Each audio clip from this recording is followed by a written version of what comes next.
Yo, this is that floppy 031 East Coast remix. Yes.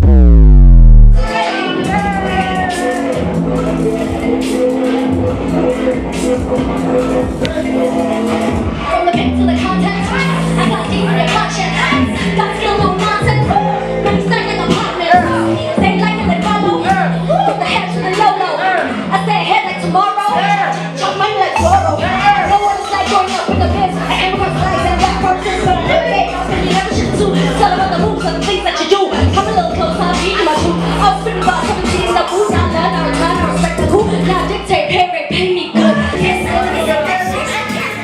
living in my head, don't take me all the way to bed. The way I dip, tell a friend. On their head, on their head, on their head, on their head, on their head, on their head, on their head, on their head to the body. On their head, on their head, on their head, on their head to the body. And we are back. It is the Wake Up Call podcast with D3 and Kensei Funqui. And we are joined by a crazy artist with a crazy name. He goes by the name of Frank November. What's up? Yeah. It's all good with the love home. Thank you for joining us, bruh. What up, man? So you performing tonight, right? Yeah, man. Up the show. I'm opening everything, man. Trying to get the crowd in a vibe. Yeah, that's the way. What's your vibe? What's your sound? Well, it's a mixture of this new school and underground. I used to be a battle MC. Yeah. And ironically, I wrote my first song in 2010, and I've been battling years before, like 5 years before. Okay. Likes of your snares, D's and all that, you know. Yeah. And my homie G9 and all these niggas. So, you know, it's just a matter of now trying to build a name to these kids that listen to, I'm not gonna say this uneducated shit, but this dumb shit, if I should say. So I'm trying to educate them on their own beats. This is what we're trying to do. This is what we're all about. This is what hip hop has always been. True that. That's like Johnny Lucas. Johnny Lucas is an MC, but you jump on a track. Thank you, and you murdered it. And you can even do this. Yeah, you know that. But you hear what the niggas say, even if you're 42 years old. 100%. That's what like I don't think the kids understand is that you just need to find the balance. You know, if you know the game, all you need is a dope beat and a dope hook, and you can spit the illest bars in the bus. So you get the hits and you get the commercial shit. 100%. Yes. Best of both. That's what I'm saying. So how did the name come about? Frank November. Well, Frank is my real name. Yeah. My dad gave me that name. Yeah. And I was born in November. Nice. So I was like, you know what, let me put the 2 to 2. I'm Scorpio, 19 November. If y'all want to wish me a happy birthday, buy me a Rollie, now I'm saying, or Rolls Royce. Shit is welcome, you know. For real though. Even the brand says it. Yeah. That's Egyptian nice. hieroglyphs. Got the November. clips right there. Yeah. Oh, is that November right there? Yeah, in Egyptian. Nice. Are you sure though? you know what? I know, I share a birthday with my dad, homes. So I know, you know. You don't want to be like those people that get a Chinese tattoo and they think it's love. And no they way. like, fuck your ass, suck my. You know, I got friends like that, right? So we had this tattoo there. Okay, I dare you to get a tattoo, and we all went, 4 of us. I only got the Scorpio symbol right here. Oh, that's nice. I only put the mic around it last year. Nice. So do you rap in English only or Vernac? I rap in English and Xhosa, man. It's like a mixture. So you What's the point? Yeah, a lot of people don't. They look at me, they think, this guy is colored or he's That's what I Indian. thought when I walked in here. My beard was like this long, right? Yeah. And my beard turns red. I dye it black. Yeah. And people thought, nah, you Indian. Wassalamu alaikum. What? No, fam, what am I going to say to that? Yeah. Nah, I got you, man. Yeah. But otherwise, the kid is Xhosa, you know. Yeah, it is what it is, man. So what are you currently working on now? Right now, I'm working on an EP called Uncle Tom. Uncle Tom? Yeah, my dad's name is Tom. You know, he was an absent dad. Hence the Uncle Tom top vibe. Some of your stuff is like, it sounds like it's a no-brainer. It's like, okay, my girlfriend's name is this. Okay, I'm gonna name it that. Okay, my dad's name Like, And guess for what the some- next one's gonna be? Number 8, Gray Street, my dad's house. Now you put your Grace out on blast. It is. Yeah, but you know, what better way to draw material than from your own fucking life? You feel, dog. Don't It is. overthink things, you know what I I mean? write how I feel. That's me. Like if you give me a beat and I'm not happy, you give me a happy beat, I can't write for it. Yeah. Unless when I'm happy and I'm in a good mood, then yo, let's write for that beat. I'm a freestyle artist by nature. Oh, nice. And then when people tell me to freestyle, like it comes from the head. And when no offense to Joburg cats or Cape Town cats. Yeah. Like I'm from Mthatha, right? Yeah. Where we have ciphers and you pick a name and you rhyme about it for 2 minutes. You pick another name. That's how it goes. Yeah. About the Cape Town people recite scripts and you can hear this is written. In Joburg it's the same thing. Yeah. Even battles. Mthatha, if you pick number 2 and I pick number 2 battling now, you don't have a chance to write anything about me. You don't know me. You're gonna battle me from what I said to you. So you spit off the dome. Off the dome. Have you done any battles here in Josie? I've done battles in Joburg, man. Like probably like 4, and I saw. You know what? It doesn't make sense for me to battle people that write. Yeah.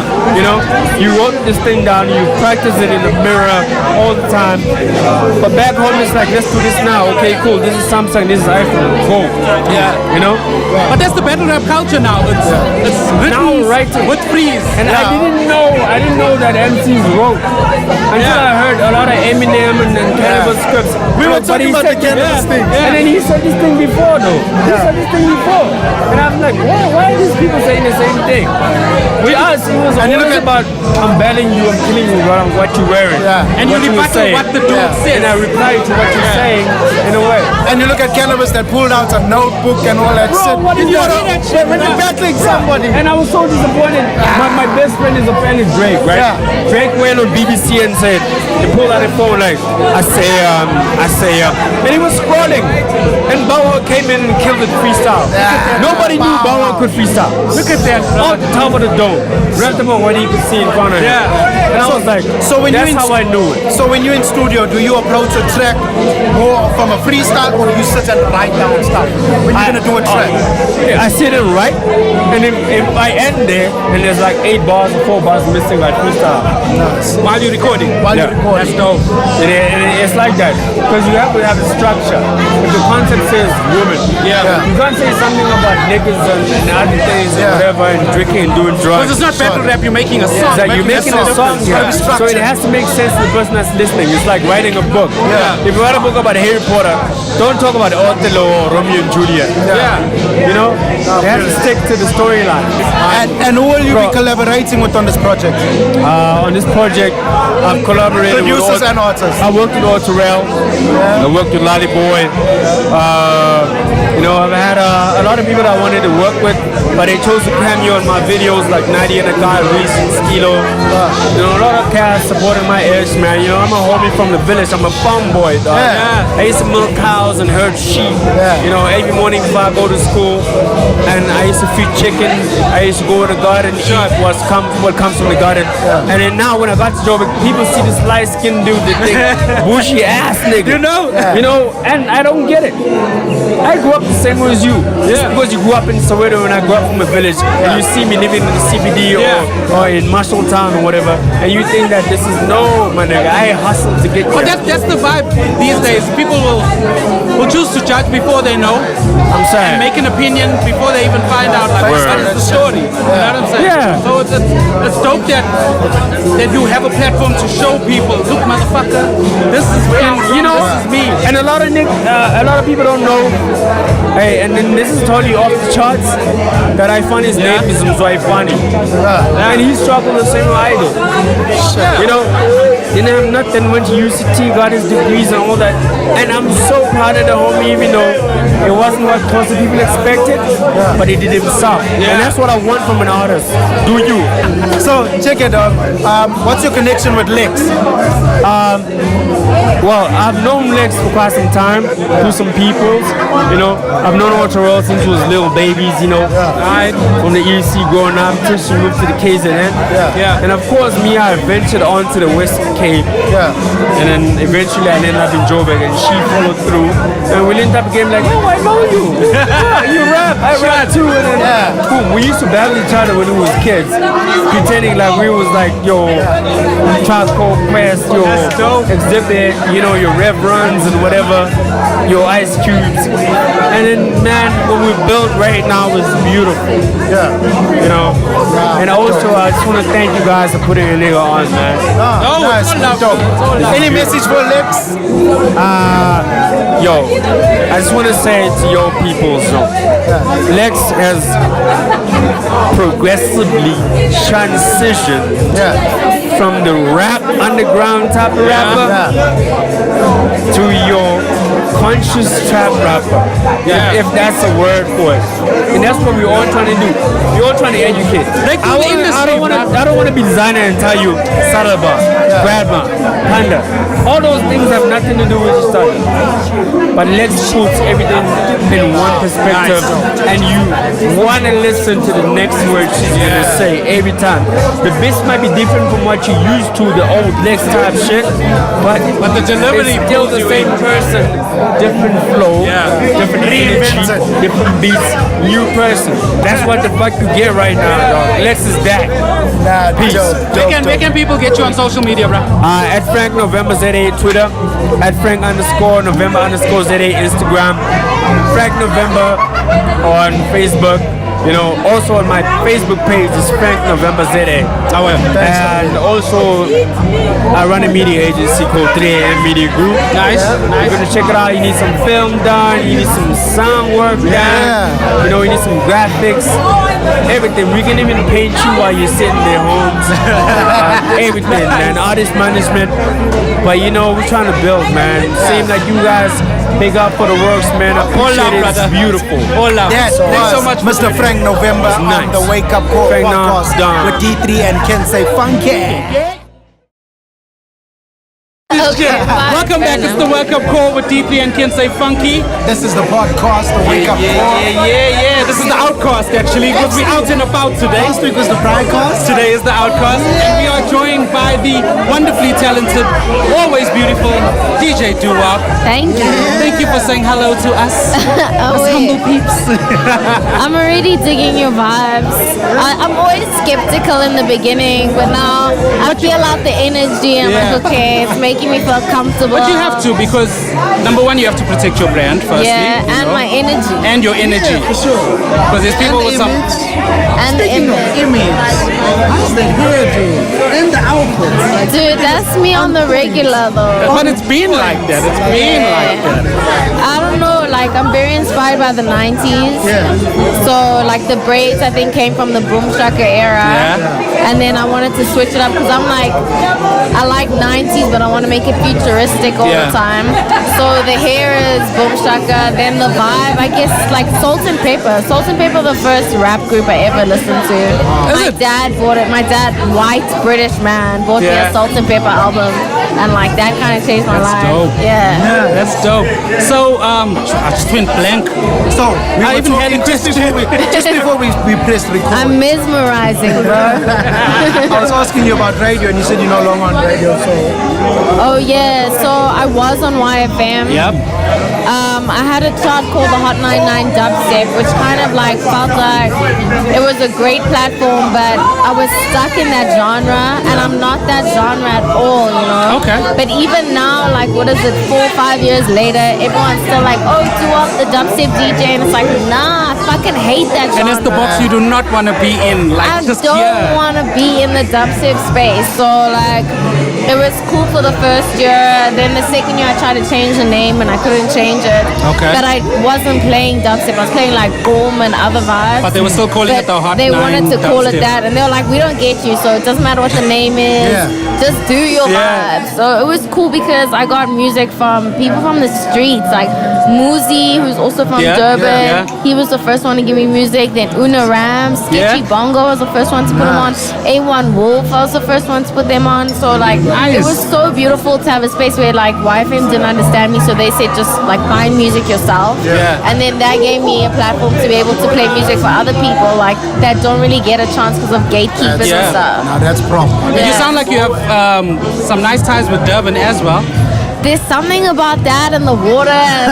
It's definitely the water. Like, I don't know. The Durban people are good vibrations are people. high there. Durban people are good people. Yeah, So we yeah, were talking to Otterell and Canis earlier, and like the difference between Joburg and Durban. So, like you're saying, the vibrations are high and you feel so good in Durban. And there's oxygen. And there's oxygen there. Yeah. But the progression is not there. The Like for some- progression's what? Not there. Not there. Like for some reason. That's why we That's got. because they think they have to come to Jersey. That's the thing. If That's all what of they the were saying. Durban cats stayed in Durban, like all the talent would be in Durban. Yes. Because like you guys are basically running Jersey right now. And that's the thing. I'm so inspired. And Gorm is like 80% of my set right now. That's it? straight from Durban, yeah. With the dancing.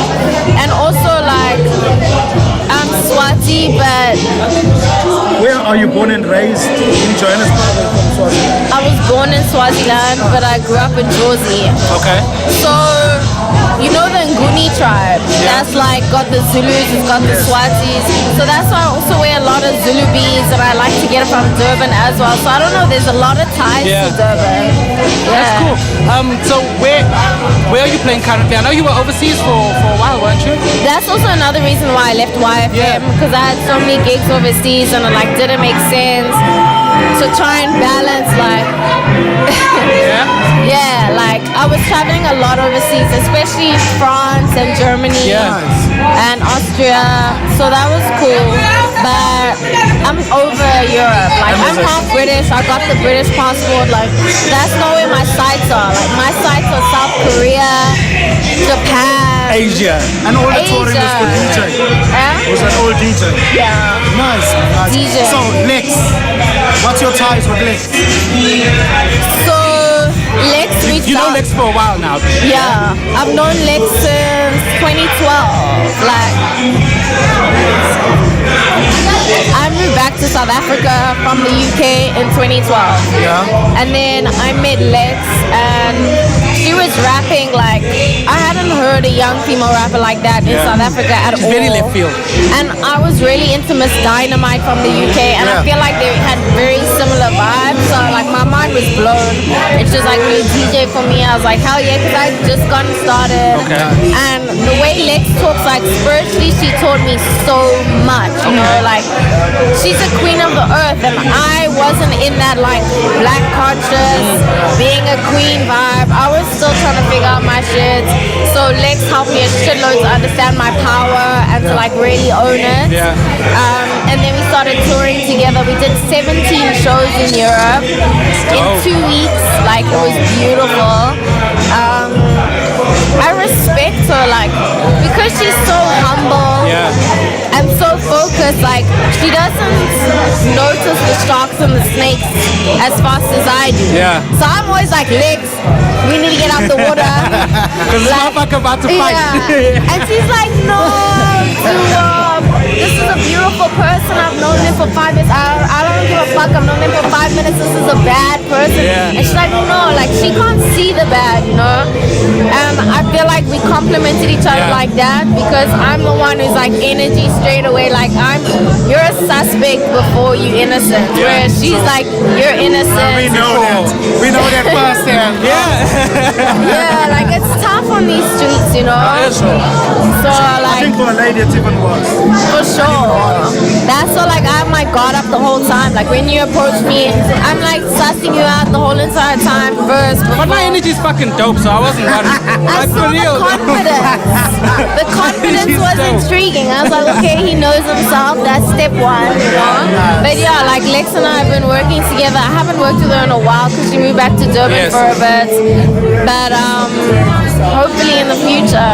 Dope. So we are here for Lex's launch, basically, at once in Joburg. Are you guys planning on doing any future collaborations? I'm making more music than I used to. Like I used to be mad scared of releasing things. I studied sound engineering in the UK and in South Africa at the Academy of Sound Engineering. But I just was never ready like, putting your music out is like giving birth and then letting the whole world see That's your a baby. piece of your heart that you're giving the like world. I find it way more intense than DJing. So like I've been holding back, but I'm finally gonna like let go now. Do you know the agency called Black Major. Yeah. So I'm with Black Major now in Cape Town. Okay. And they're giving me the pressure I need. Like, I've been independent this whole time, and I think I've done great, like doing it all by myself. Yeah, you have though. Yeah, like I've been independent for 6 years, and now finally I'm willing to let these people like take me to the next level. But that means like a lot of sacrifices as well. And I'm so scared of contracts. Like I studied music law and contracts, and you just see like every single artist getting fucked. For real? Any way possible they will try. So that's why I've been taking my time with it, but I feel comfortable and I feel like I'm gonna release things. So that's when I'm gonna get back with Lex again. So it's not gonna be like on the same level of me DJing and her rapping. It'll be like maybe my Proper music or like maybe my vocals and her rapping. Yeah. That's dope. Yeah, you were about to say we were just talking about. We're just talking about, you know, the business side and artists not knowing the business side of things. You know, they're so focused on being artists that they don't realize that they're lacking in the business sense. Yeah. And that's where your money is. So hard. That's where your royalties are. Yeah, like being independent, I found it so hard to balance like making the art and making the money at the same time. And I know I sacrificed myself a little bit, but I tried to stay as true to myself as I could, you know. But like the brands have the guap, you know. You have to find balance. Yeah, so I would turn down some, but sometimes when it's dialing, I'm like, hi. Sister gotta eat. Yeah. But I think I was good. Like, even though I'd be like, oh, if I take this, I'll make really good guap. I kind of knew myself, and I'd rather take my time and know that like later it's gonna be an explosion instead of like quick bucks. Yes. So yeah. Dope. That's dope. Thank you so much. Do up. Thank you. The energy It was dope. lovely speaking to you guys too. Don't forget to call me when the trees come out. Yes, definitely. We will. We'll exchange samples. Here's the wake up call for D3 and Kensei Funqui. We'll be back soon. We're good. Hey, what's up, man? This is D3. Kensei Funqui. Yeah. The Wake Up Call. This is the podcast, and we're out here in Braamfontein. Once in Joburg. This is the mobile podcast. We're doing it, turning it, sitting it. You know what it is? I know what we're sitting with. We are sitting with 031. What are you doing so far away from home? Very We far. like to travel, man. We like to be away from home. Oh, Home shit. is too comfortable. Way. Introduce yourself. We have a lady in the house. Yes, my name is Otteral and I'm an MC. My name is Candice Major, I'm also an MC. Yeah, 031 in the Slash beat building. maker, slash beat producer in the making. Slash. Slash entrepreneur. Yes. Slash Mr. Controversial. Are you now? Yeah.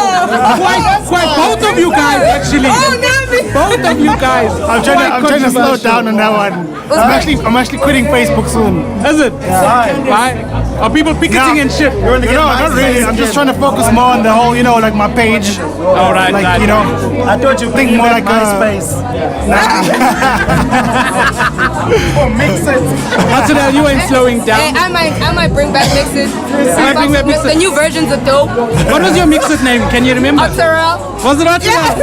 And you, Candice? it was shovel. It It was shovel with the triple V. shovel. Yeah. I don't know. It was Are you random. bearing shit? Are you bearing people? No, I was thinking of one of the rappers I was listening to at that time was Golden Shovel. All right. So it just, I don't know, it just came randomly, you know. Alright. So Arsenal, you performing tonight? Yes, I am. You ready to kill it? Always. Like, you nervous? What can we expect from the performance? Boom bap. Strictly. Yeah, no, not Okay. strict. You see people here. Yeah, well, you Yeah. People are Yeah, people are here. It's gonna be boom bap, and then I have some trap as well that I'm gonna be doing tonight. Nice. I have one new song that hasn't dropped yet. I'm gonna test it out. Gonna with the test it crowd. out. Yeah. Nice. So have you moved from KZN now? You Yes, moved to I'm Johannesburg? permanently in Joburg. I've been here since last year October. Yeah. Pushing the music lesson. How do you find the difference between Durban and Joburg in terms of the music progression and the hustle? Joburg has various scenes, so Yeah. it's not hard to penetrate if you know the right people. Yeah. Durban is it's split. Yeah, it's very split. and it's you clicky, have like- those strictly Kasi, Yes. and then they do try to bring us in, but like then we're awkward Yeah. and Englishy. And English. do you find it's maybe be too, I don't know, judgmental in Durban in terms of just you experimenting and being the full artist that you want to be? I think Durban is very purist. Yeah. So like people who like a certain type of hip hop, even if they morph from one genre, subgenre, they just fucks with that particular sound. And that means that even when we're being booked for gigs, you get told, but bring the trap out. Do this vibe, bring the trap out. So I feel like Joburg, a lot of opportunities are accessible, but also at the same time, like a lot of people are work oriented. Yes. We get comfortable around each other, you know. Yeah. So when we're this side, it's more of a push. The same way it happened with Lex, where in Durban we worked together on an old project, and then when we came to Joburg, it was like, oh, we work for the same company. And then also now she's working on a project, I'm working on a project, so we you spaced push ourselves together, out and we work together. Are you collaborating with on this project? Maybe is there a track that you're featuring on this project? Yes, there's a track. Can you speak on the track? Yeah, Dolphins. So Dolphins is basically it's a boom bap ode. We call it the boom track. So it's that's the vibe. Yeah. So what we were like, because we were purists at one point in time, we were like, we would like to find content that speaks to where we come from, but also where we are in our growth. But at the same time, without messing up, like, how people think of us lyrically. Yeah. So it's very playful, but at the same time, it speaks a lot to how we have experienced our music. Are we going to hear it tonight? Yes. Ah, nice. Sonna Ross. Mr. Kenneth? Yes. What's up? Why are you sitting quiet? No, I'm listening. I'm sitting here. Come on. I'm listening. I'm absorbing. What are you working on at the moment, bro? I'm working on my second single. All right. It's called Family Values Part 2. I'm going to be recording with y'all.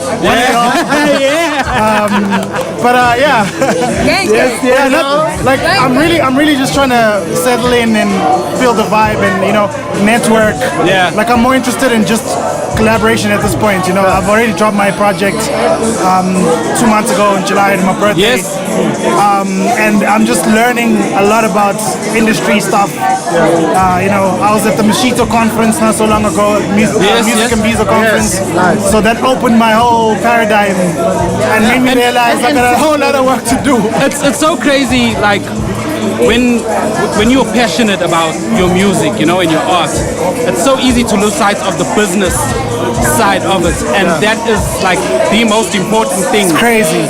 If you're gonna push through the boundaries and the gates that are closed to you, you have to have your business side. Definitely. Yeah, it is. Definitely. Like I remember when I was at the Music and Visa conference. There's this company called Kumisa, which is based on helping artists get aware, get equipped in terms of paperwork and all that stuff, you know what I mean?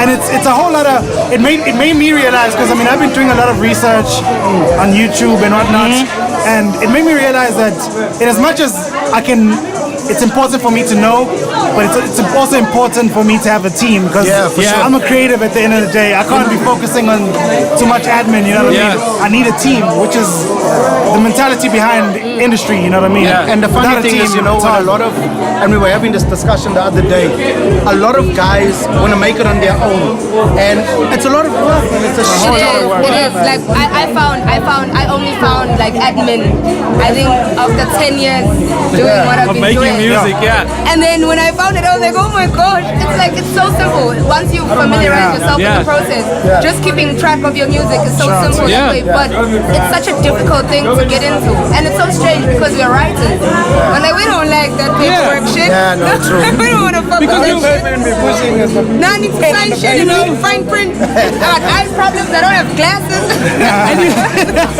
and all you want to do is just focus on the music. You want to.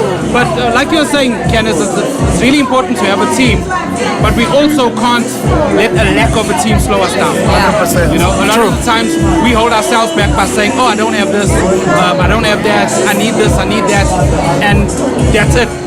Which is why I look up to this dude, Bailonsta. Was that Bailonsta? Like he's such a like an individual. I mean, I'm sure he has obviously people that help him out, but like Now everything he does, yeah. But before it was basically Just DIY, you know. Yeah. That's yeah. Yeah, I think him and Robin Third Floor actually. Because Robin Third Floor, was also one of the very few artists in Durban whose paperwork was on point. Yeah. And you could tell that his paperwork was on point because of the work that he was putting out and the volume in which he was putting it out. Because I think to an extent, when you get to a certain level where you appreciate your craft enough to know that you want to get paid properly for it, obviously you have to go through the formalized process of things. So with Durban, there had been a lot of artists who were very formal in how they conduct themselves, but Durban is a playground. Like I firmly believe when an artist really wants to max the fuck out and go enjoy a genuine experience musically, they go to Durban. But when they want to be industry based, then they come to Joburg. It's like a thirst trap, sort of, you know. Joburg is a thirst trap, and then Durban is the main chick. But it's sad. I think it's sad because you find all the major talents in Durban have to leave Durban. So it's taking out of the industry of Durban where it could be so massive. You know, Durban could be Joburg in terms of the music industry. It's industrializing, that's the problem. Yeah, big time. It's industrializing. I think maybe we take for granted exactly how far we can go with the music. And also this whole, the purist mentality is killing us. You know, this mentality of I'm doing it for the love. And I don't care about money. You know? So like with Durban, it's very. I love Durban, I love my hip hop, I love my music, and I want to share it with everybody. But then you never put a price on it. Also, the whole sellout mentality, I don't think people know exactly what a sellout is. So then we use that term to reference anything that might push us in a direction where. And I think to an extent, it's also a cop out. It's an excuse for you not to work harder. You know, or change. You know? And that's what you need. If you're gonna make things, if you're gonna make change, you have to change. You know. So I firmly believe in the idea, because I've noticed there's the people that are not from Durban mostly, like the example by Lonster, he's from Eastern Cape. He's away from home. And I have this idea that the farther you are from home, the more chances of you succeeding, because your work ethic is much more, you know, you're more comfortable when you're at home. But when I'm here, you're out of your comfort zone. So when you're out of your comfort zone, it multiplies the grind, which will multiply the chances of, you know. And I always say discomfort breeds progress. You have to be uncomfortable. So thank you guys. This is our pre-interview. We're gonna get back to Artadel after you perform. And see how you feeling. I'm feeling good. But much love. It's the wake up call with D3 and Kensei Funqui. We'll be back. Yeah, so we're back. This is the Wake Up Call podcast with D3 Kensei Funqui. We got the beautiful Ruby girl. I'm so talented, Ruby. And she just burns up the stage like, my man, I saw burn marks on the floor. Like shit, like someone stuck a match on the floor. Thank you. Thank you for coming to sit down with us. Thank you for having me. It was a really dope performance. Isn't that what you have to say though, like to all artists? I'll be quite honest. You know. So if you weren't, if you are honest, then I'm on the right radio show. Yeah, no, we're quite honest. Because So like, don't lie to me. So we'd ask you first, how was your performance? And then if you'd say, oh, it was wonderful, then we'd say, okay. Yeah, I don't want to hype myself up though, but I did feel the fire that this guy was talking about. I did burn the motherfucker. I've got the footage to prove it. And the people will get to see it. You know, I've got the footage to prove it. So what were you performing from? Is it a new? It's a new album. All those songs are from my new album. I'm a versatile artist. To dance, you know. So yeah, shout out to the people who know me for my house music, but I'm a lot more than that.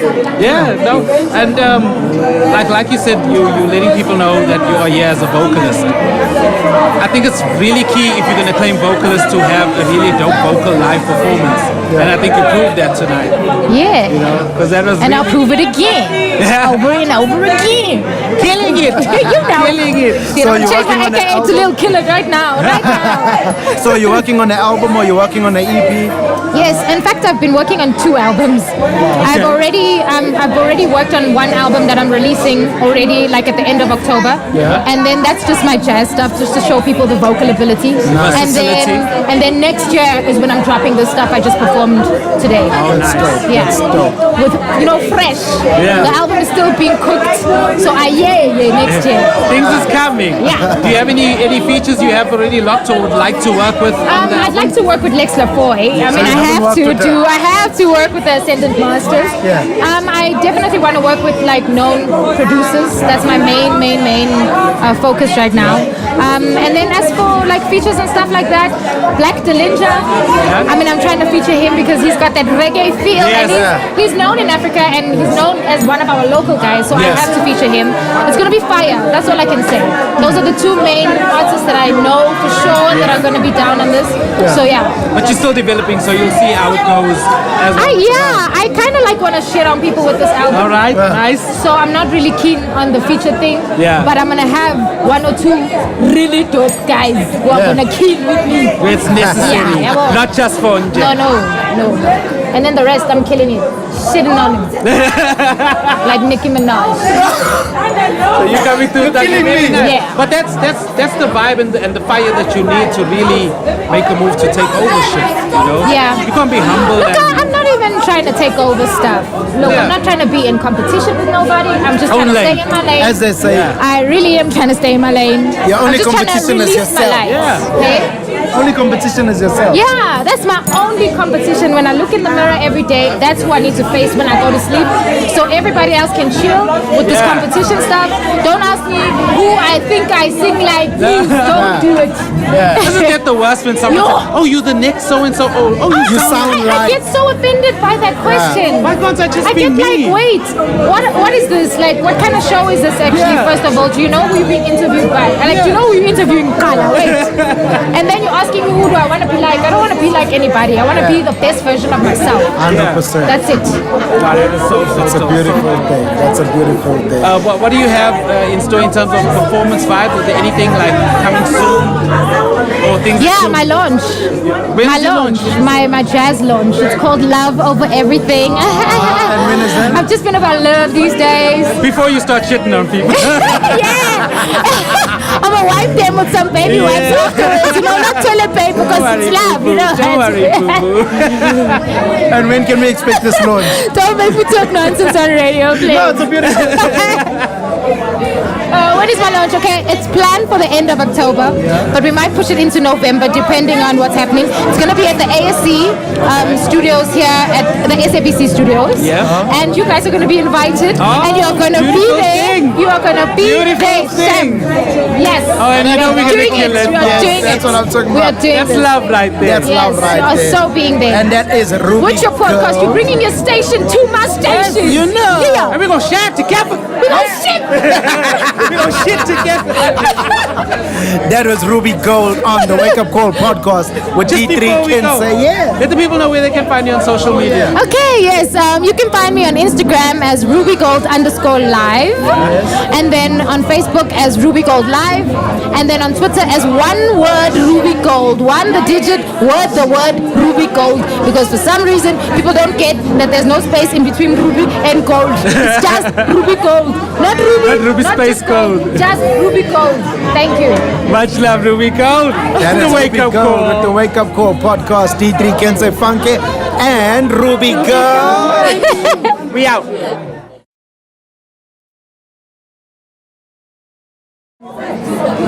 Yeah, and we are back.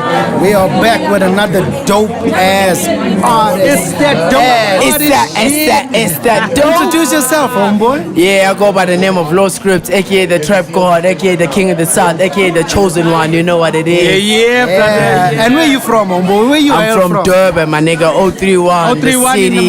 Looks like motherfucking. the 031, ATL the 031 of artists SA. are full up here on the podcast. You know what it Everyone is is. here, dude. Yeah, like we live. We from 031. one. Lex is Durban is running So we running the J sec. You know what's real? Oh, like Everybody out here, man. Kenneth Lex is even around. Lafoy, Kenneth Major is in the B. So you performing tonight, bro? Yeah. I just came out here to support my girl. Yeah. Lex Lafoy's launch, 22 EP. So you know what it is, man. And you're on the EP as well? Yeah, I'm on the EP. She was speaking about a song, R&B love. R&B soul. R&B soul. R&B soul, yeah. And she said you kind of went out of your comfort zone on that. Yeah. And shocked the hell out of her. Yeah. You're gonna perform that tonight, Yeah, right? we're gonna be handling the set for that track. So yeah, Nice. It's gonna be leading. But you're gonna have your own set as well. Yeah, I'm gonna handle my own set as well. Just to show niggas like my own sound, my own comfort zone, like how I roll. You know what I'm saying? And to explain your sound, like is it more trap, is it more boom bap, or have you integrated everything? Are you pushing lyrics on a trap beat? You know? Like I guess it depends on how I feel, cause but what I specialize in is just that trap sound. That's why when you go back down home, they call me the trap god. Yeah, the king of the south, cause that's what I do full on. Which is just trap. But like sometimes I just reminisce and feel like, yo, shit, let me just go out full out with them boom bap bars and everything, you know what I'm saying? Because you can't just get rid of where you come from. And shit. So you obviously you're part of the Dope Artists, right? Dope Artists. So that's yourself, that's Celestial Mike. Yeah, Kenneth Major. Akela. There's our producer, Audio Sims. That's just Dope Artists. Akila had a EP launch recently. Yeah. She just recently dropped her own EP. Yeah. And then she had a launch as well. And you guys featured on the EP heavily as well. Yeah, most def. So are you working on anything solo or is it just? Yeah, I'm dropping a mixtape next month. It's called Monotheism, the mixtape. I dropped my debut mixtape. Which was an EP. Basically, it's called King of the South.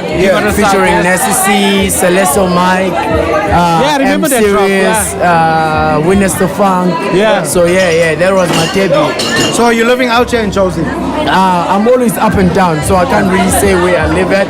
Because half of the time I spend in Durban, half of the time I spend in Joburg. So you're collaborating with both Durban artists and Joburg artists. So who are you collaborating with there in Joburg? In Joburg, I've worked with Narcissi. I've worked with Ginger Trill. I've worked with OK Malum Cool Cats. I've worked on this project that I'm gonna drop, MT. So it's quite a couple of industry artists. So how's the difference for you in the scene between Durban and Joburg? Which do you feel is more progressive in terms of the sound? In terms of the sound, I love Durban. Because the content is raw. And the energy is raw because everybody's hungry out there. The only reason niggas come out to Joburg is because that's the main city in terms of television, in terms of platform and everything. It's more this side. But when it comes to the raw talent in Durban, it's crazy right now. But man. do you Niggas feel is rowdy.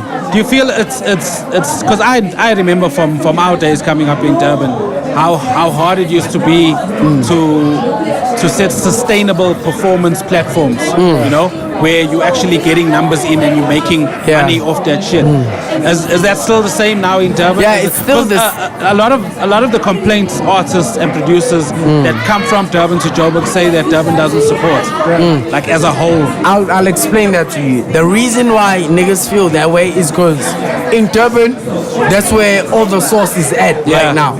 So since in terms of you getting up, in terms of numbers, in terms of blowing up, it's in Joburg. So everybody in Durban does everything, and then you get to a certain limit where you can't go over that. In Durban, so everybody is just pushing somebody down and like, okay, I've done this, you've done this.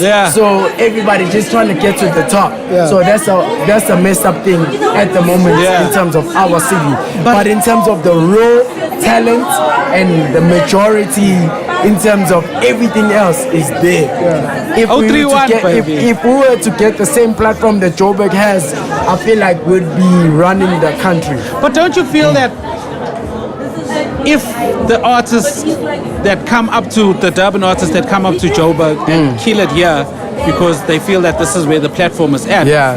And Durban doesn't have the platform. Then why aren't we staying in Durban and creating the platform? Because I've seen a lot of I've seen a lot of unity projects try to be born in Durban, you know, where artists try to stick together, and they work for maybe a week, 2 weeks, a month maybe, and then dudes are just doing their own thing. I think it's because when you do something and you make an impact in Durban, and then you come up to Joburg. Joburg is the jungle, bro. Yeah. That's where everybody comes up to get noticed and to make an impact. So I think the city kind of swallows you. Yeah. You know what I'm saying? Yeah. As much as you come up with intentions that, okay, I'm going to do this and this and this, and then put on my niggas. Yeah. But this city, bro, is a jungle, bro. And it's hard to put on your guys. You get what I'm saying? So when you see how actually complex and how technical it is, you actually forget your basic plan that you had in mind. So it's not about the fact that, oh, I'm betraying my niggas or whatever. It's just how it operates out here. You're learning the business, and that's like the difference that we're seeing a lot. And learning the business takes time, bro. Yes. It's not about just coming here and be like, oh, A, B, C, and D, and then you understand it. It takes some time. But it's crazy that a lot of that is happening more with the hip-hop scene, because if you look at the likes of your Big Nas and your, you know, the guys that are doing house, they are still in KZN, they're still in Durban, and it's popping off for them. But it just, when it comes to hip-hop, all of a sudden, the guys got to come up here to Johannesburg. Johannesburg, but you find with the house guys, they're making it big and they're staying in Durban. Yeah, the base of just niggas coming up to Joburg is because the majority platform is here. We can't ignore the fact that the majority platform that is out here right now is television. Yeah, radio is not even as relevant as television right now. So television is in Johannesburg. So you can't ignore that. So majority of people that come up here, they just want to be seen visually. So and it's so funny. The funny thing to me is that in the information age and the technological age that we are in, you don't even need like your normal television and radio platforms. Like everything is online. Yeah. You know? So it's either the net or television. Yeah. But now you may be pushing, like you from Durban, right? You may be pushing your stuff heavily on the net. Like you've got quality content on YouTube, Facebook, Instagram, and so forth, right? And you push it steadily, consistent. But you may get a little bit of a buzz in Durban. The minute you come up to Joburg and they may see you on an ETV thing or DSTV thing or something like that, where it's like broadcast television or broadcast radio, then it's like, oh shit, who's this guy? How come he's putting all this? Like, why haven't we seen him? But you've been putting the shit out. That's why I'm saying visuals are the most important thing, because you can be in your own city or in your own region and make enough noise through radio, through the net, but people still need to see you.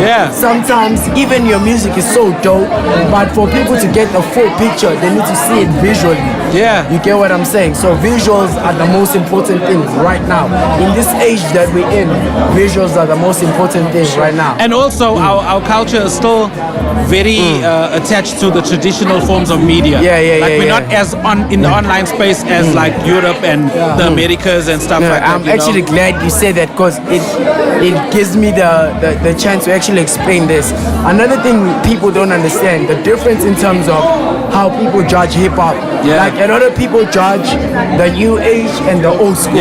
Like, and compare the two. You know what I'm saying? Hip-hop is not even 100 years old already. Hip-hop is still a baby, bro. So like the old niggas don't give chance to the new school and the new sound in terms of your niggas are bubblegum rapping, your niggas got are no content, slanning, you know what I'm saying? You're not conscious enough, you know. Bro, hip hop is still growing, bro. Hip hop is still a baby. If you compare it to the other genres in music, we are a baby. So you need to give chance to hip hop to grow. The difference is now that hip hop's become so big, it's moved into the pop realm. You know? And this is not even its biggest. This is just a stepping stone, bro. So niggas need to allow hip hop to grow, bro. They need to allow the young niggas to shine. Tupac came in a different time. 50 Cent came in a different time, and he came with a different sound. You know what I'm saying? So let hip hop grow. And Lord Scriptures now. You know what I'm saying? This for me, it's even different with me because I was groomed by boom bap. I come from a boom bap era. So that's why if you test me on content and you test me in bars, I'll still deliver. If you test me musically, I'll still deliver. You know what I'm saying? So like niggas need to just embrace that hip hop is a growing genre. Yeah, and you know the thing is that they're almost shooting themselves in the foot because now you're missing out on something that's growing. Bro, there's something that's growing. That's growing, and it's not stopping anytime soon. You know? Hip hop is a hybrid. It's actually a hybrid because it's the only genre that can accommodate the other genres. That's why you find trap soul, which is soul and R&B and trap at the same time. Rap and R&B. Even get country hip hop tracks. You get what I'm saying? So niggas need to give hip hop a chance to just do it. But I know you're gonna blow up the stage a bit later, right? Yeah. For sure. This is the wake up call. D3 and Kensei Funqui. We're gonna talk to Lord Script after his performance. Let's just feel his energy once he's come off the stage. Much love, brother. Great, my nigga. Bless. Welcome back. This is the Wake Up Call podcast with D3 Kensei Funqui. And we got somebody very special. My man. I'm not even gonna. How about you introduce yourself? Hey yo, they're hyping me up. It's Young Killer, aka Brett Kills, aka Killer, aka Damn, I stay killing it. Yeah, that's what we talking about. And you just got off stage with a hell of a performance. Yeah, it was wow. It was my first performance actually. That's crazy. That's your first performance ever? Yeah, pretty much. Well, I've done like one before, but it was like 5 people and they were all my friends. So it doesn't really count, you know. How were the nerves? Before I went on, it was like pretty freaked out, but my friends did a good job of like, you know, yo, Killer, you stay killing it. You know? What the fuck you worried What else about? you gonna do? And how long have you been in the music biz? Hip hop is something that's just part of my life since like a little baby. Like, you know, one of the fondest memories I have is my mom rapping like TWUC Gangsta's Paradise to me when I was like 5 years old. Oh shit. Yeah, chilling on the corner with my uncle's b-boying, my little ass bro. So it's always been like a part of me, but I never actually went out and rapped for a while. And about 2 years ago, I started like just recording music. One night after a crazy party, I just got on, like, I was with some friends and they make music because I've always just had musicians in my life for some reason, and just started rapping. Wow. Yeah. And that's dope, man. You say you started recording your stuff. Is there a specific studio or producer that you're using, or are you working with different people? Yeah, so I'm doing a lot of collaborations, but I do most of my recording with Supremacy. So I've got a boy, Trip G. He does like most of the beats on my EP that I just dropped. And those beats are dope. I do work with a whole lot of other producers. I've got some mad collaborations coming soon as well. Nice. What's the EP called? It's Killer Season. Killer Season. When did it drop? You know. When did it drop? About a month ago. About a month ago? Yep. And how's the response been so far? It's been pretty cool. Bubblegum Club hit me up like as I dropped it. That's dope, man. So they did a pretty rad review. Yeah, it's been pretty cool. I've gotten like this gig, which is my first. So I think people are really fucking with it. And I have a lot of like more wild shit to bring. So this is kind of just touching the surface of Killer. Nice. And you've got a really dope, very unique kind of vibe in terms of your image. How did that come about? Like, have you always just like rocked like this, or did you work towards it as Killer? Oh man, I was such a loser in like, high school. Like such a loser. And I had no friends. I didn't get invited to none of the parties. Like they didn't fuck with me. And so on my weekends I would go out to the mall with my mom because that's literally the only thing I could do for entertainment. And I blame her for everything because she has impeccable style and she's also a shopaholic. So that kind of just rubbed off on me. And being a loser, I just fucking watch style blogs and Tumblr was really great for me. Like back then, yeah.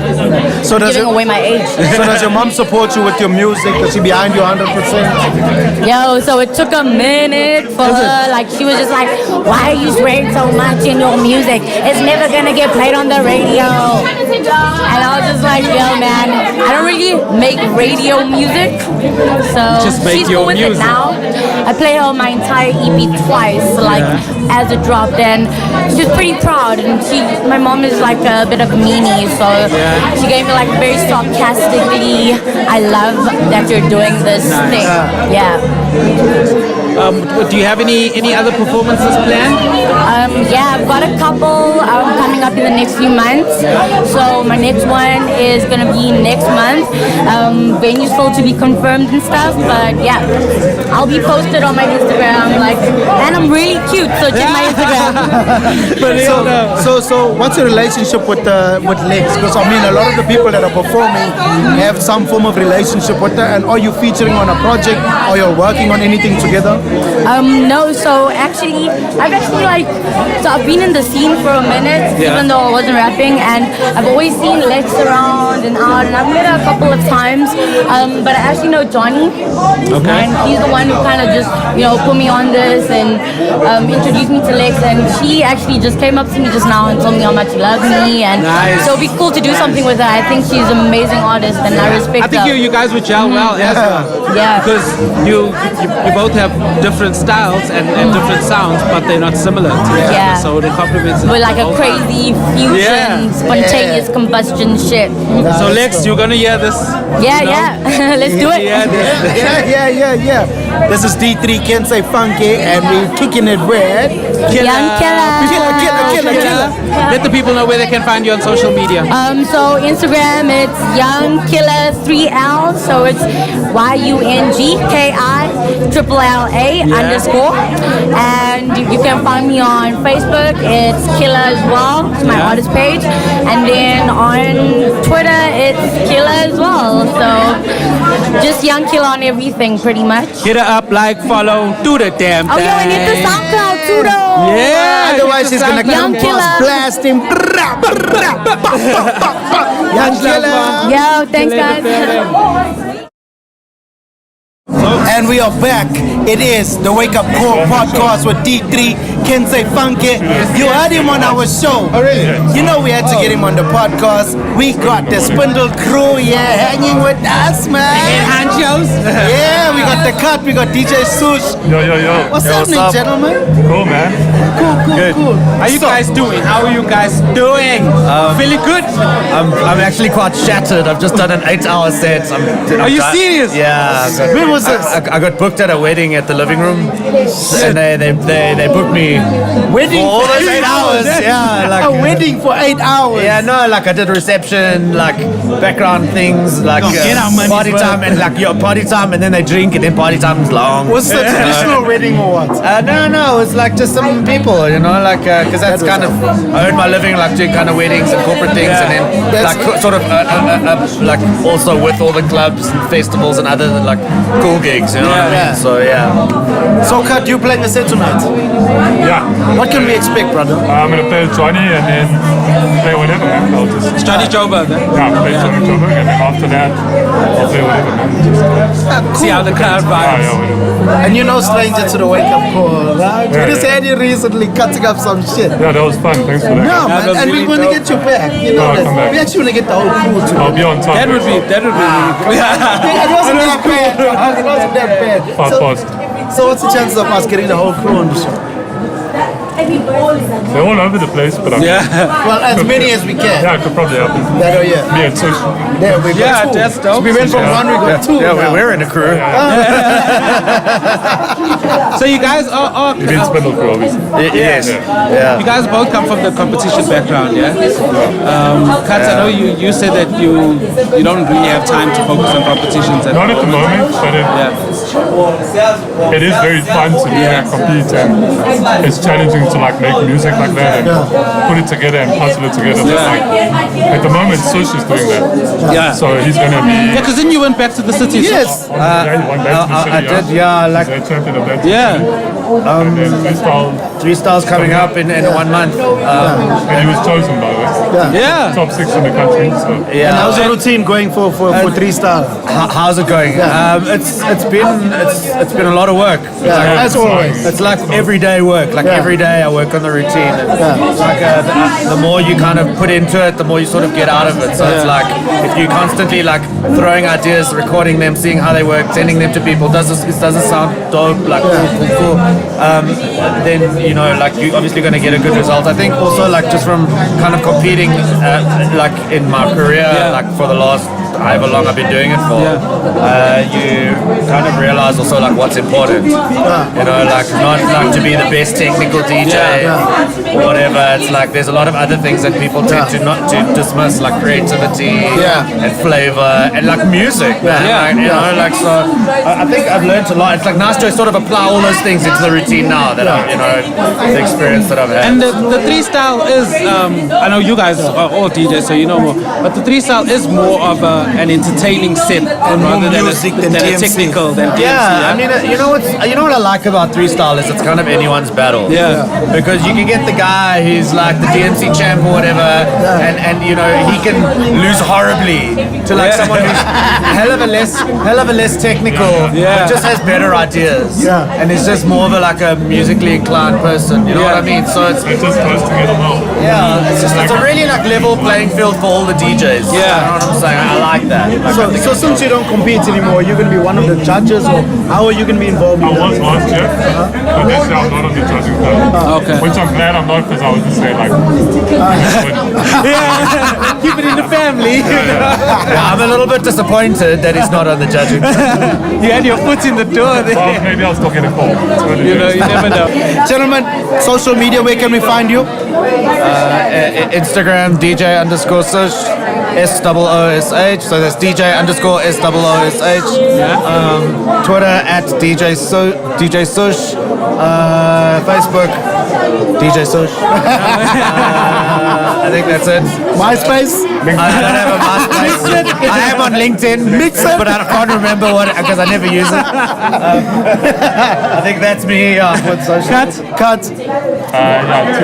THACTT, the Cast, Instagram, Facebook, Twitter. Oh yeah, and SoundCloud. And SoundCloud. And Spindle? Spindle also, Spindle Crew, Spindle Facebook, Twitter, Instagram, Spindle Media. And yeah, man, that's about it. Content. Dope. That's been dope. Thanks so much, gentlemen. Cool, thank you. It's the Wake Up Call with D3 and Kensei Funqui. Yeah. The Outcast. Yeah.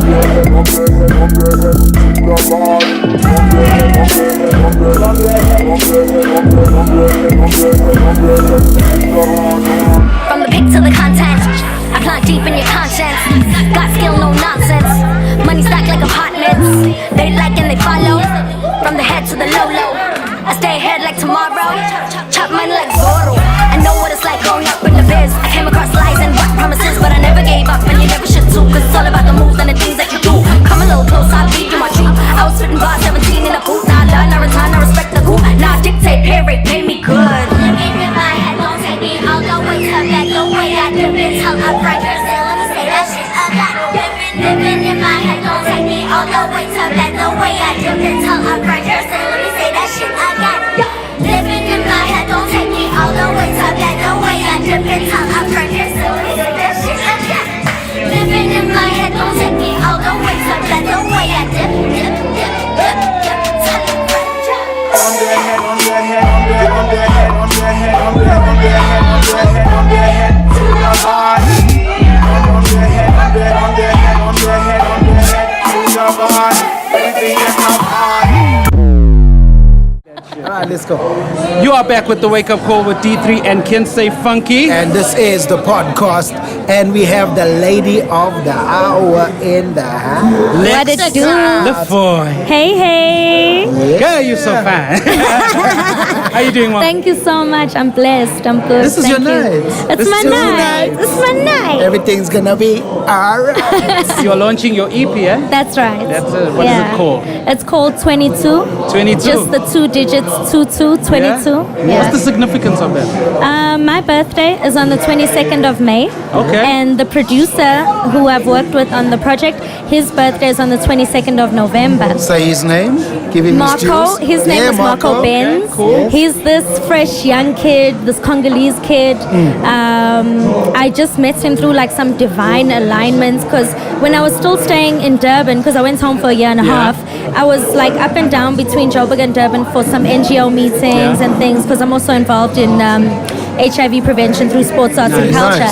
So like whenever I would come up, I would ask my director to book me in at the Bannister because I felt like it's in the heart of things, you know? For sure. And one day, the receptionist downstairs, he works the night shift. He was like, yo, Lex, don't forget I told you I have a studio upstairs. And I completely missed this before because I was so tired, like whenever I came in before.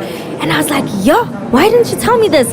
Went upstairs, met the producer, and like literally he's creating the exact sound I wanted to create. I was like, what?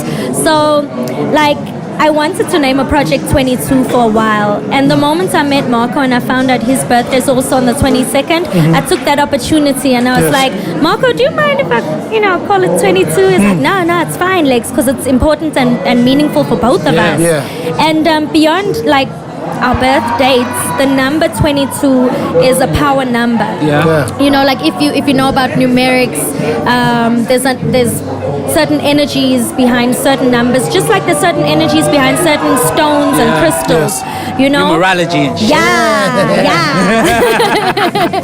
So the number 22 is a power number, and I feel like ever since I'm over 30, like I'm 31 now, I feel like I'm more grown in myself. I feel like I'm learning to harness my power as a woman, as an individual, as a mom, as a colored girl, as someone from Durban, just fully embracing my identity and no longer giving any fucks. I felt like I gave out all my fucks in my 20s, and like now where they belong too. You know, them there.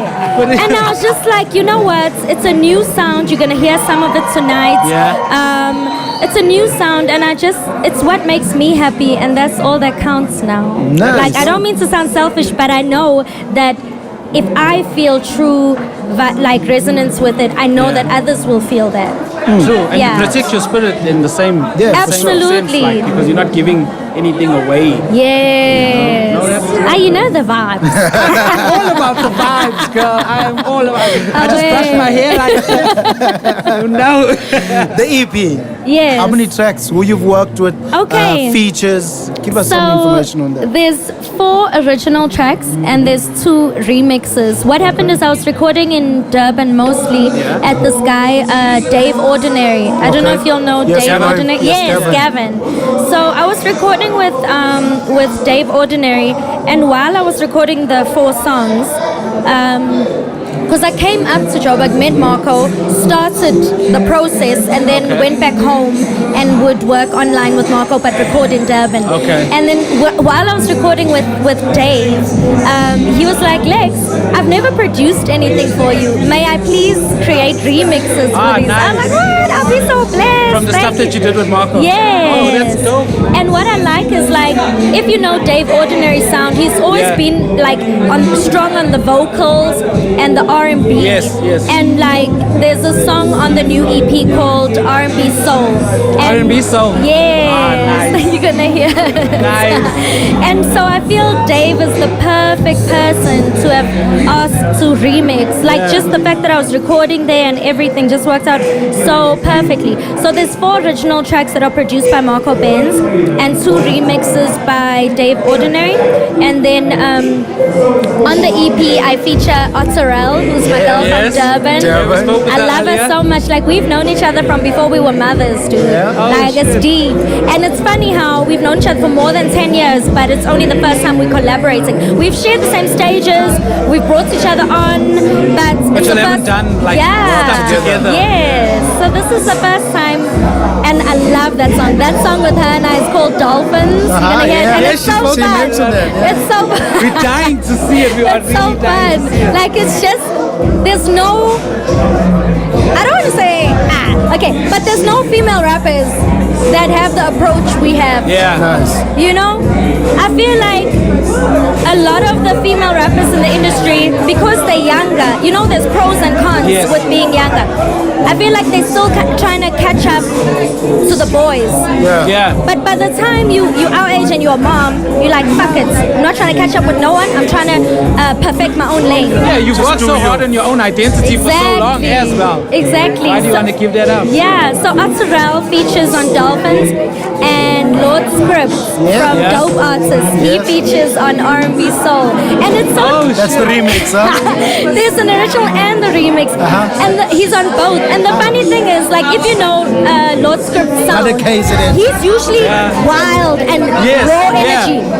And like, this song is more chilled. So when I asked him, I was still like, listen, I know it's not your vibe, but I would really love for you to come on this. And he took a while at first because he's so busy. And he's like, no, Lex, I'm gonna send it to you. I'm gonna send my verse. I'm gonna send it. Some 3 weeks later, he's like, no, I'm gonna send it. I'm gonna send it. I'm like, and then I'm like, listen, if you don't wanna do it, just tell me. Yeah. And he's like, no, you don't understand. He said, I really wanna do it. Yeah. And when he sent me his verse, it's different to what he usually does. Okay. And he just does justice to the song. So he stepped out of his box. Yes. Just for Lex Lafoy. And how did the Frank November collaboration come about? Okay, so Frank, I've known him online for so long. Like, as far back as I can remember on my Facebook, I've been seeing his name. And then I met him in person, probably through Otterell. Yeah. So like, now we're getting to vibe. We're talking about possibly doing something, but I don't know, like, to be honest, my focus is so right now on the EP, because although today is the launch, and I was supposed to have it online by today, I'm such a perfectionist. Like, there's small things I just want to tweak first. So it might only be online by next week, if not the latest the following week. But my focus is on that right now. So I haven't been proper able to think about other things right now. Yeah. And how are you gonna release? Like, where can people get? So I'm independent, and what I find works for me is I use TuneCore as an online a central distributor. And I know a lot of people have come to me and said, oh, why do you use TuneCore? There's other local platforms, and there's this one and that one and that one. And like, I don't know, man. I think TuneCore works well. For me, it was such a process, like, to get on there. I'm not in a rush to jump. I like it. It works for me. Earn the dollars. It's fine. It's nice. So I'm gonna release it on TuneCore, which means it'll be on iTunes, Google Play, Amazon, Tidal, Deezer, all those. Nice. So I mean, for those that don't know Lex, she's worked with Ifani before. What was the thing that you learned, like, when it came to work ethics and things that you took away from working with Ifani that you've now implemented with this project? That is an amazing question, because I've taken so much. Like, if people don't know Ifani on a personal level, he's intelligent, he's thorough, he's on point when it comes to like his understanding of the business. So because I also have a nerdy side to me, like I literally sat down and he literally taught me. Like, we had a big fat whiteboard and it's like, okay Lex, now you see, this is how the industry works with a Koki pen and everything. And I'm telling you, and he would flip the flip chart and everything. He's like, he set me down because he knows how my brain takes in information. It's like him. Like, I like learning. I like knowing things. I mean, we've seen how other artists in the industry, through lack of knowledge, have been fucked over. For me, I've always loved knowledge and learning, and learning about the music industry is just something that's so practical to me. So I've learned 80, if not 90% of what I know has been through working with Ifani. I mean, he literally sat me down and he taught me the things, and he's one of my mentors. He's been my mentor. Johnny Joburg's been my mentor. Shakes, that's Ricky Rick's older brother, Shakes. OG, who used to manage Deleuze, and AKA, that's one of my mentors. And that's been my method of learning, collaboration and mentorship.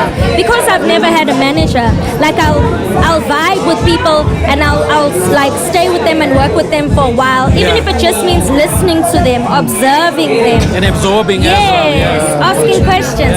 So I've learned a lot from my family. Thankfully, like Erica Badu, I'm blessed with the ability to handle my own admin. Nice. Like I'm good with that. So I've built like my own media and PR lists. I finally taught me how to plug properly. I do my own plugging. Now and again, I ask for input from other people. I have, I finally taught me a lot. The business side is on check. Yes. That's dope. Like I might take slower than some other people, but I think it's because I want to own my shit, and I don't want to like I'm here creating something that I want to last, and I don't want it to be snatched away from me one day. It's mine. And you want the control over your own creation as well. Yes. Dope. That is Lex Lafoy, the lady of the hour. This is the wake up call with D3 and Kensei Funqui. You will be rocking us later on. Yes. We'll speak to Lex once she comes back off stage. Just give up that energy right on stage. Lovely. Awesome.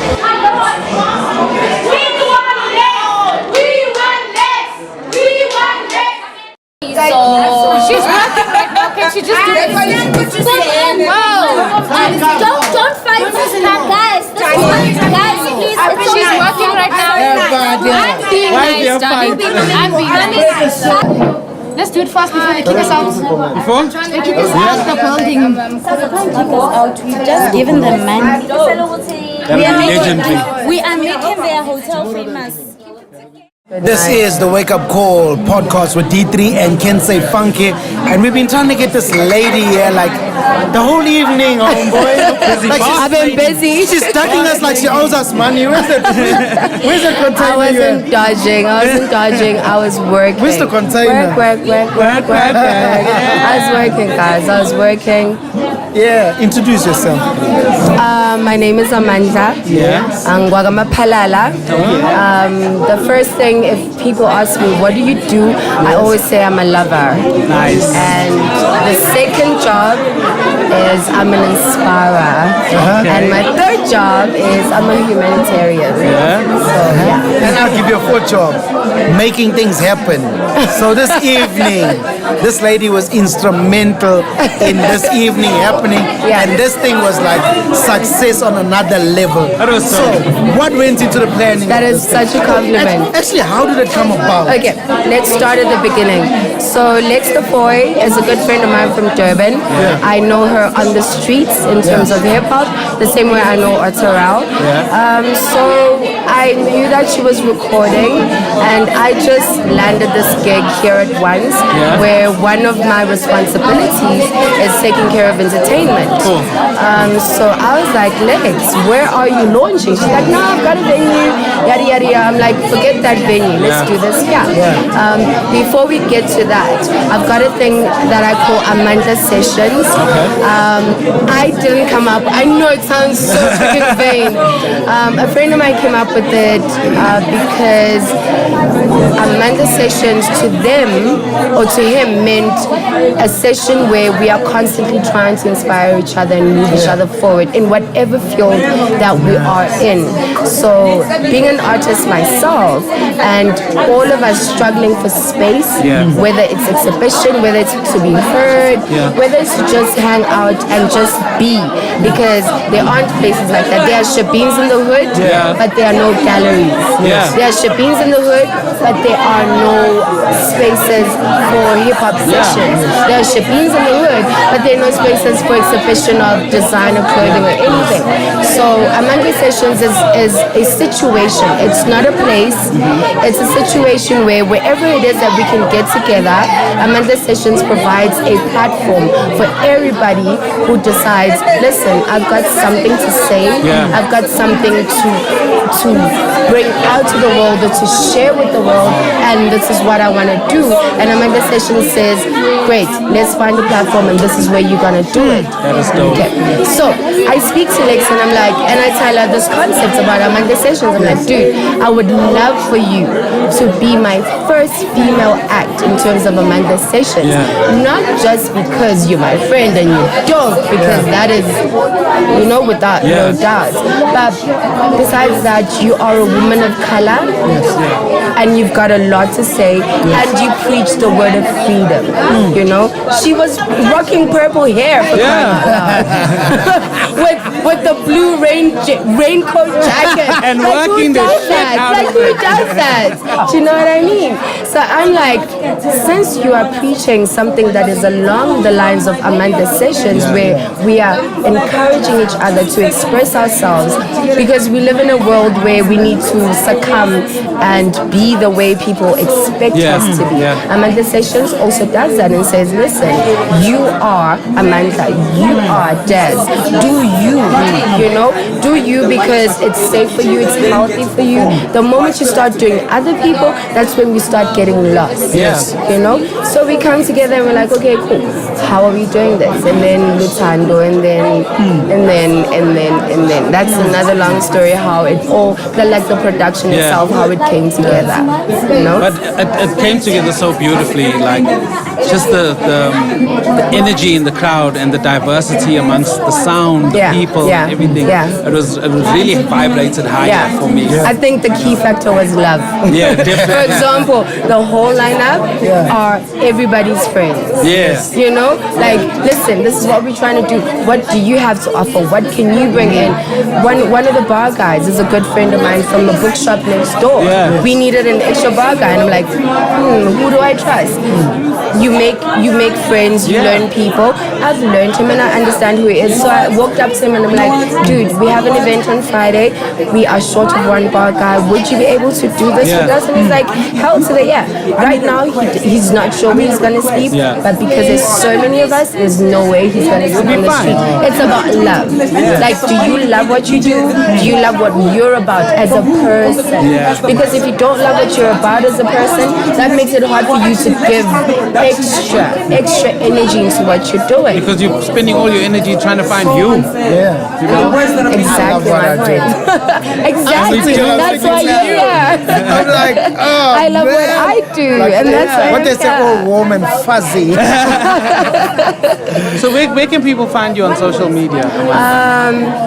I'm troublesome in that way because I'm super old-fashioned. I'm more spiritual than I am technological. So what happens is I am only on Facebook, and on Facebook I am Amanda Mapalala, like my real name and my real surname. There's no AKA. My parents messed me up in that way, like that confirmation, affirmation of this is who you are, and never deter from that. I don't have Instagram. I don't have Twitter. That's all I have. And Amanda Sessions? Amanda Sessions, we do exhibitions, we do fashion shows. Social media.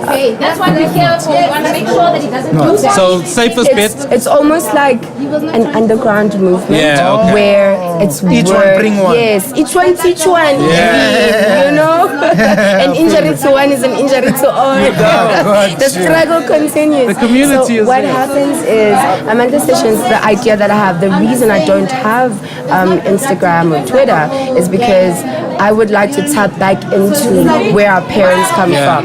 If they were able to be that powerful and that successful without all of these gadgets and without all of these platforms, how do they do it? So I'm saying Amanda Sessions is word of mouth, because you just experienced Amanda Sessions. What are you going to do the next time you talk about Lex Lafoy launching her EP? Do you understand what I'm saying? Or Wesley Pepper, because the last exhibition that I had was of a good friend of mine, Wesley Pepper.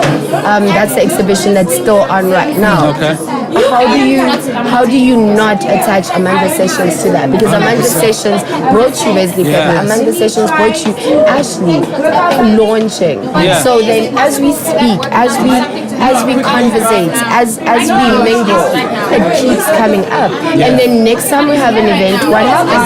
No, it's an Amanda Session event. I feel like, I don't know, that's how old school I am. I feel like the energy of love and the energy of progression and the energy of inspiring each other speaks louder than the most technological app you can ever have. And I suppose, the human contact. I suppose also the level of organic energy you receive at these events, because everyone that's there is not just, I've got nothing to do, you know.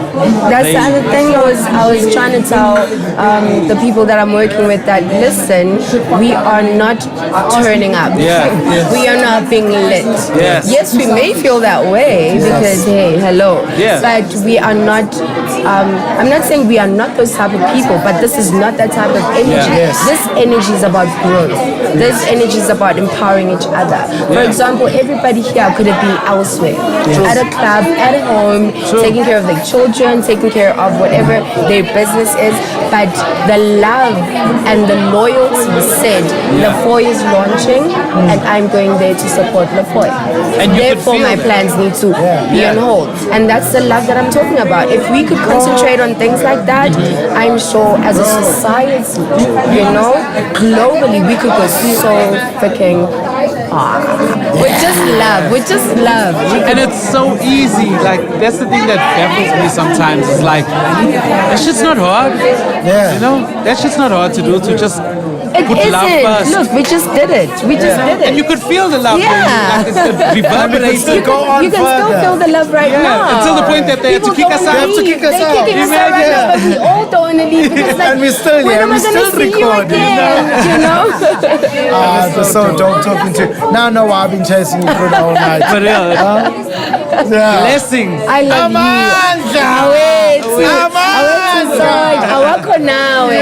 That's what I like to say. Like, the power is yours too. It was a beautiful thing. Thank you so much. Thank you so much, guys. This is the Wake Up Call podcast with D3, Kensei Funqui, Amanda. And it's all love.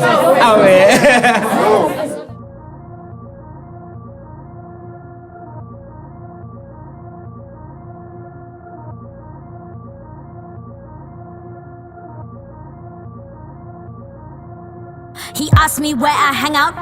I said I don't. I just work till my hotel room has a place to hang my coat, and my bathroom has fresh soap, and my towels match my robes, and the decor speaks of way more apple pie a la mode. Yes, I know your code, and yes, I know your password. I engineer